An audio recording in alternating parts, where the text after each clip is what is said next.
Circuit हो जाएगा और क्या है कि एमीटर हमारा वर्न कर जाएगा, मतलब सिस्टम जो हमारा जो भी इंस्ट्रूमेंट है सर्किट वो क्या होगा, डैमेज हो जाएगा। इसीलिए बच्चों हम एमीटर को क्या करते हैं, हमेशा सीरीज कॉम्बिनेशन में जोड़ते हैं, पैरेलल कॉम्बिनेशन में नहीं जोड़ा जाता है। और बैटरी के साथ क्या है कि यह बैटरी के या सेल के साथ सबके मतलब कंडक्टर के साथ सीरीज में जुड़ा हुआ है। अब क्या है कि आपको याद रखना है क्या, आइडियल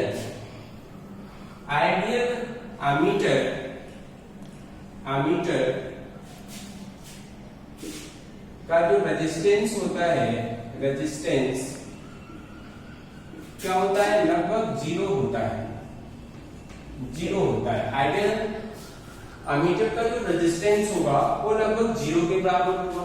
और जीरो एग्जैक्ट तो जीरो नहीं होता, लेकिन आइडियली केस में क्या है, जीरो ही माना जाता है ना। इस तरह से हम एमीटर को किसमें, करंट को मेजरमेंट करने के लिए एमीटर यूज करते हैं और एमीटर को सीरीज कॉम्बिनेशन में जोड़ते हैं। अब फिर बात आया कि अब हम क्या है कि एमीटर साथ ही साथ एक और इंस्ट्रूमेंट होता है जिसको बोलते हैं गैल्वेनोमीटर। गैल्वेनोमीटर भी वह करंट को मेजर करता है और साथ ही साथ डिटेक्ट भी करता है। तो उसको भी देख लेते हैं वो आखिरकार होता क्या है। उसको भी बच्चों हम किसमें, सीरीज में ही जोड़ते हैं सर्किट के साथ।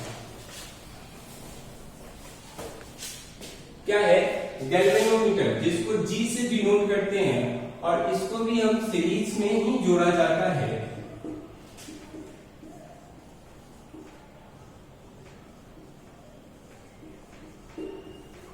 गैल्वेनोमीटर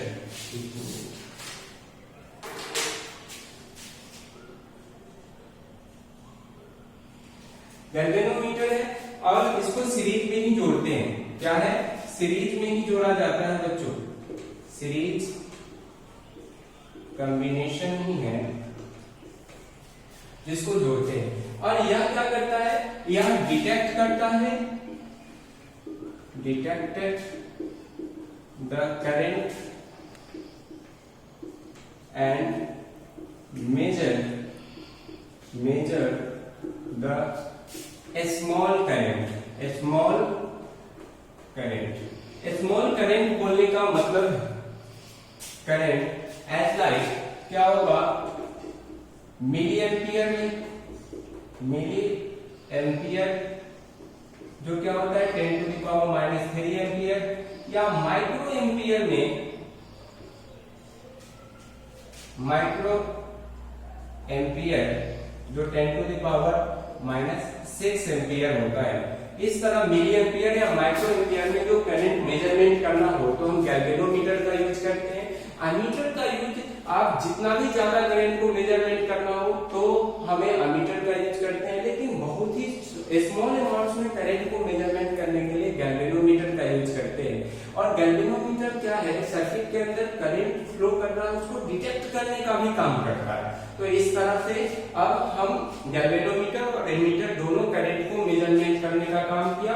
गैल्वेनोमीटर स्मॉल करंट को मेजरमेंट करेगा और एम्पियर क्या है, एमीटर वह भारी मतलब ज्यादा अमाउंट का भी करंट सर्किट के अंदर फ्लो कर रहा है तो उसको मेजरमेंट कर लेगा। अब क्या है कि थोड़ा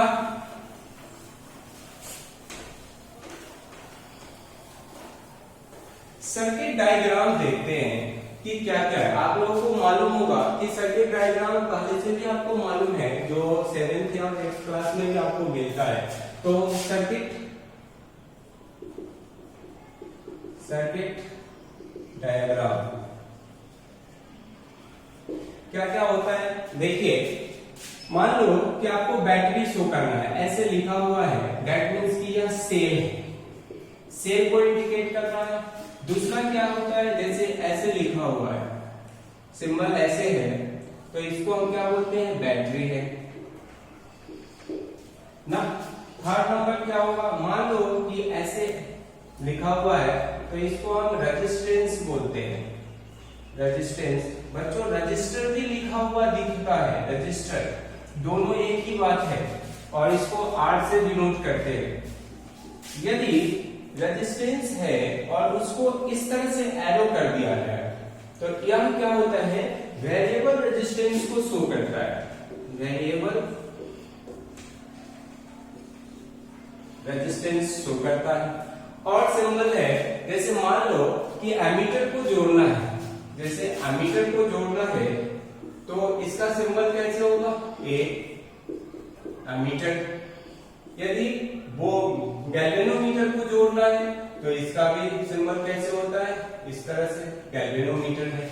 और यदि बल्ब जोड़ना है सर्किट के अंदर तो क्या होता है उसका सिंबल, यह हमारा क्या है, बल्ब है, बल्ब है। और क्या है, रेजिस्टेंस। वेरिएबल रेजिस्टेंस को एक और टाइप से डिनोट किया जाता है, जैसे इस तरह से लिखा रहे तो यह हमारा क्या है, वेरिएबल रेजिस्टेंस ही है। रेजिस्टेंस ये सारी बात आता है। तो यह सिंबल डायग्राम तो हम लोग सीखे, सर्किट डायग्राम क्या है, सर्किट के अंदर ये सारे सिंबल्स आपको दिखे तो आप आसानी से पता कर सकते हो कि यह क्या इंडिकेट कर रहा है, यह रेजिस्टेंस या वेरिएबल रेजिस्टेंस, वह बल्ब है, गैल्वेनोमीटर, एमीटर, ये सारा चीज आपको दिखता है। अब क्या है, आपके माइंड में आता होगा कि इतना बात तो हो गया, अब आप करंट की डायरेक्शन कैसे मालूम करोगे, ये पता करते हैं। सर्किट के अंदर करंट का डायरेक्शन क्या है उसको मालूम करते हैं। कल आपको बताए थे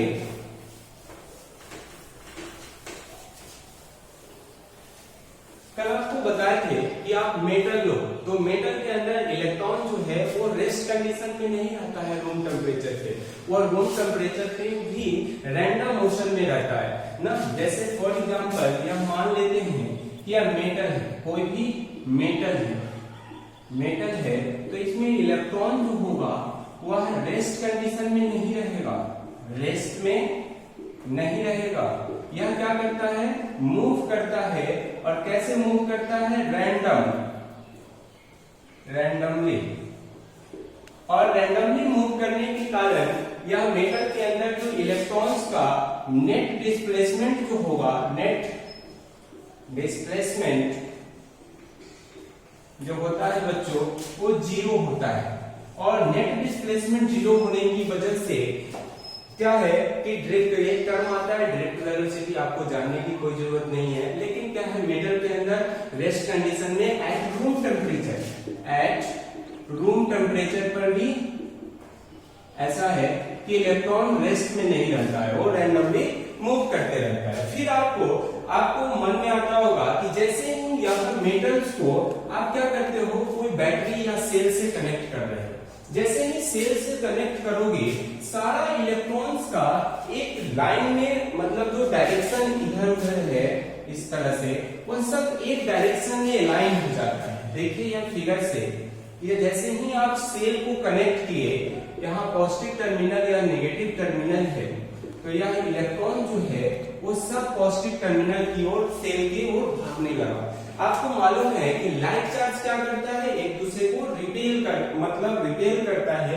अनलाइक चार्ज क्या करता है, एक दूसरे को अट्रैक्ट कर रहा है। तो यहाँ इलेक्ट्रॉन है तो इलेक्ट्रॉन्स क्या इधर भागा,